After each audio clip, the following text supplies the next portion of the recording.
There are passports and citizenships in Latin America that you can acquire in as little as 2 years. I received a DM earlier today asking, hey brother, what would be the quickest, easiest passport to get in LATAM? And in this video, we're gonna break down the quickest and easiest passports that you, the listener, the viewer, can get in Latin America today. Long story short, the easiest countries and the fastest countries for you to acquire a passport in Latin America are going to be Peru and Argentina. Both of these countries have a 2-year path to citizenship in Latin America. This is a 2-year path to naturalization, meaning that you can naturalize, you can ask for citizenship after only 2 years of residency. We've talked about this in previous videos as well, how in Peru, it's going to be 2 years of residency, and in Argentina, it's better to be a resident, but honestly, due to a quirk in the Constitution of Argentina, you can ask for citizenship in Argentina, having lived in 2 years in Argentina, simply overstaying a visa, simply by staying 6+ months a year in Argentina, without ever having become a legal resident and simply going directly from tourist visa to citizen. In this video, I'll start with Peru. We'll talk more about what Peru is going to look like, and then next we're going to talk about what Argentina is going to look like. So Peru has a 2-year path to citizenship. It's tied with Argentina, the Dominican Republic, and maybe a few other countries as being the fastest path to citizenship in the world for basically someone that comes off the street and isn't applying via, marriage or some other special relationship. But in Peru, you have multiple paths to residency, and most if not all of these paths, most if not all of these residencies will lead to citizenship. So the 2 or 3 most typical residencies that I see digital nomads and expats acquiring in Peru, one is going to be an education visa where you sign up for classes at the university. The downside of the education path is you actually have to attend the classes at the university. That's my understanding, is they kind of take attendance, and if you're not attending, then that can lead to problems. So what a lot of people do is they sign up for Spanish classes, or maybe even Portuguese classes if you already know Spanish, or I guess English classes, but you wouldn't be watching this video. And you do the Spanish classes, and what happens is you can actually change your visa status after 1 year as well. So you do 1 year of Spanish classes, 1 year as a student visa, and then after that you can actually switch your visa type. Hopefully that's not too in the weeds, but bottom line is one of the most common paths is simply signing up for Spanish classes at a local university in Peru. That's enough to get a student visa, residency, and put you on a path to citizenship. The other one is going to be rentista. If you're watching this, you probably know about rentista. This is the idea that if you have pension income, retirement income, passive income, rental income from properties, and that exceeds, I'm not even looking at the notes right now, but 1,000 or 1,500 per month in Peru, then you can get a rentista visa in Peru. You say, hey, yeah, I have this property in the US, it's giving me $1,500 a month rental income. I have this military pension, I have this Social Security, it's giving $1,500 a month. And using that income, you can get a rentista visa in Peru. That's going to be one of the most common paths to getting residency in Peru. I know that not everyone has passive income, but if you have the passive income, that's going to be the most tried and true and tested way to get residency in Peru. And by the way, rentista also works in pretty much any country in Latin America. The third most common way to getting residency in Peru is by starting a business, a local Peruvian business, and then sponsoring yourself with a work contract. So what that's going to look like, it's slightly more costly than the other 2 options because you have to spin up a Peruvian company, but we can do it for you.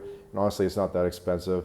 And so you spin up a Peruvian company, and then once that's up and running and you give it a little bit of equity capital, then you sponsor yourself for a job, you give yourself a job from the Peruvian company, and then you can get effectively a work visa in Peru working for your company.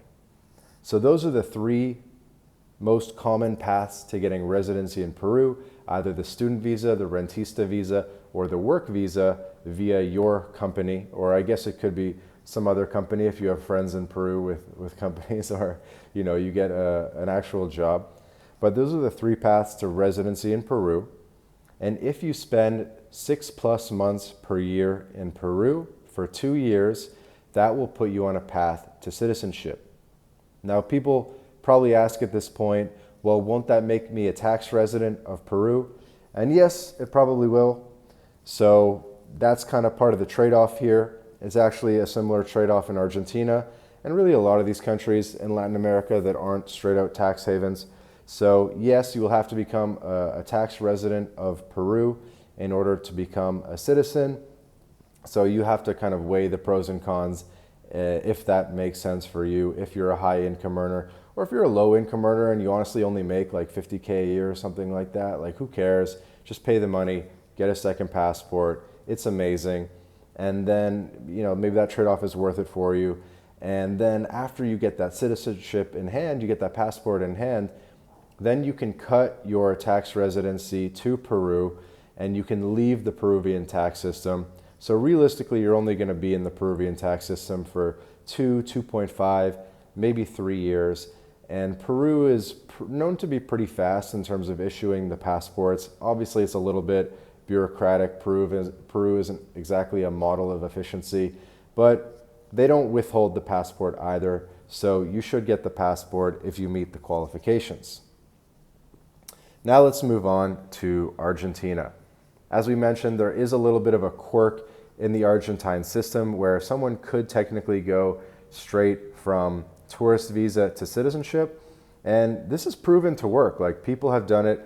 I have personal friends that have done it. We've heard lots of anecdotes of people who have done it. They've spent 2 years in Argentina. Maybe they just straight up didn't leave for 2 years, or they left and came back and overstayed their visa, yada, yada. But they went straight from tourist visa to citizenship. It requires a court process to do that, meaning it's going to be more expensive when it comes to apply for citizenship because you're going to need a specialized lawyer, and not every lawyer is handling this type of citizenship case and is putting these cases before the courts. The other thing to note about this tourist visa to citizenship path is that the system is getting gummed up. There's lots of Russians doing this. There's lots of people from all over the world who are doing this, and it's not as easy as it once was. You're probably hearing anecdotes now in 2024 and in 2023 of people successfully receiving their passport. But if you're listening to this and you fly down to Argentina tomorrow, well, you're not going to be applying for citizenship until 2026. And we don't know what the Argentina migration system is going to look like and the court system is going to look like in 2026. Are they going to honor this? Is it going to take longer? Will they honor it at all, even if it takes longer? That whole kind of thing, because it is a loophole. People are catching on.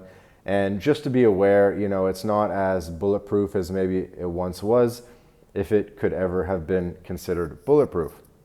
So the other option, the more standardized option, would be becoming a resident of Argentina. Of course, there are many paths to becoming a resident in Argentina. You can do the rentista visa, where you show $2,000 per month of passive income. You could get a job with an Argentine company. And Argentina has a whole bunch of other schemes or paths to residency, including as an investor, investing in a local business, things like that. But typically most people do the rentista visa if possible. The rentista visa, by the way, in Argentina is a little bit more wonky than in other countries. We've kind of seen things where if you have $24,000 in the bank, which is effectively 2 years of $2,000 a month, 2 times 12, that can be enough to get residency in Argentina. It kind of depends where you apply in the country. It depends who you get handling your case in terms of both the lawyer and the immigration official on the other side. So the rentista visa in Argentina is a little bit wonky, but you can book a call with My Latin Life and we'll be happy to kind of straighten out the details for you there. Obviously, if you have true passive income exceeding $2,000 a month from, say, rental properties or pensions, that'll be the most ideal thing. If you don't exactly have passive income, but you're willing to put 24K in a bank or do a little bit more of a more complicated path that might cost a little bit more money in terms of lawyer fees, then we can help you out there as well. So just book a call with My Latin Life and we'll get you figured out both for Peru and for Argentina. So bottom line, to answer the question of the quickest, easiest passport to get in Latin America, easiest, a little bit debatable, but these two are definitely the quickest, the fastest path to getting citizenship and a passport in hand in Latin America, where you can apply in as little as 2 years in the case of Peru. And in Argentina, I think there's even situations where people are applying before the 2-year mark, so that by the time the judge sees your case, it's already been 2 years, because obviously you have an appointment in the future.